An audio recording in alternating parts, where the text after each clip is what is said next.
And joining us now in the studio here on Notre Dame Day is a man who Bloomberg Businessweek calls one of America's favorite business professors. Professor Ed Hums joins us now from, of course, the Mendoza College of Business. Thanks for staying up late tonight. Jack, thanks a lot, buddy. Glad to be here. Now, what topics do you teach? I teach accounting. I teach financial accounting. I teach managerial accounting, primarily to our sophomores. So the students first coming into the College of Business, that's where I get to see them, and it's a great opportunity to deal with a lot of students that are thinking about a business career, and whether you're majoring in accounting or finance or marketing, we get to see them all. Now, I don't want people to think that we're jewelry guys, but we were comparing jewelry earlier. And you have a football championship ring. This is a 1973 championship ring from Notre Dame. I was Eric Persigian's lead student trainer that year. And it was a great experience. I have to ask you, because I think he's one of the great people I've ever met. Absolutely. What did you learn from that experience from Era?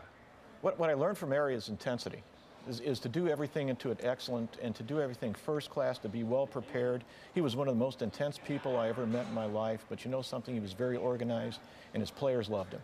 His players absolutely loved him. Take me through your path from that and graduating, getting your Notre Dame degree, and returning here as a professor. Well, I had a chance, when I was graduating, I had a chance to take a job in a position in the athletic department. So I started in the ticket office at Notre Dame.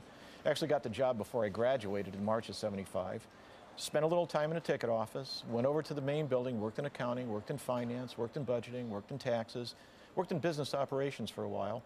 And then in 1989, they asked me to go over and teach a class over in the College of Business, kind of to help them out. And I took that opportunity. I was kind of scared because I wasn't much of a student, you know. And I took the opportunity and started teaching part-time up until about 2000, when I had the opportunity to go over there on a full-time basis. And so my teaching career full-time started in 2000. I've been there ever since. You've done a lot of unique things, and I don't know, I guess we'll ask you how you convinced your wife to do this after we explain what it was, but you and your wife, Shirley, were Notre Dame's first ever faculty in residence. We are, yes. And you're still faculty. We still are. Where do you live? We live in Lions Hall, which is amazing. When I went to Notre Dame, Jack, I came in 1971. I came with Digger. In 1971, Notre Dame was all men. And now, every morning, I wake up with 190 nieces. Well, what happened is Student Affairs, and it was primarily Aaron Hoffman Harding, was looking for somebody to pilot this program. They approached us. We said yes. Took a little convincing for Shirley, but she agreed to it. And we moved into Lions Hall this summer, and we've been in Lions Hall this year. And we're there to serve as a good role model for the students, and just to show them what a faculty member's like, the accessibility, and just to develop a closer relationship with students and faculty. One of the things that you have sometimes as an institution gets bigger is the student and faculty tend to do this. They tend to move apart a little bit. And I think these are efforts that Student Affairs and the Provost Office are making to close that gap. And it's worked out very well. We've had a great experience, and the women in Lions are just wonderful. Now, we didn't have a chance to chat about this, but do you have some kids? It's just Shirley and myself. So now you have tons of daughters. 190, yes. Does your wife feel kind of like the house mom to a degree? She gets to hear a lot of things. Yeah, it's interesting. If folks are familiar with Lions Hall, they have the Lions Arch, which is kind of the traditional spot on campus. Mm-hmm. Our bedroom is right next to the arch at Lions Hall, so she tends to hear a lot of conversations when they drop people off and stop visiting and things like that. Yeah, but the women are wonderful. Now, how long will you do this?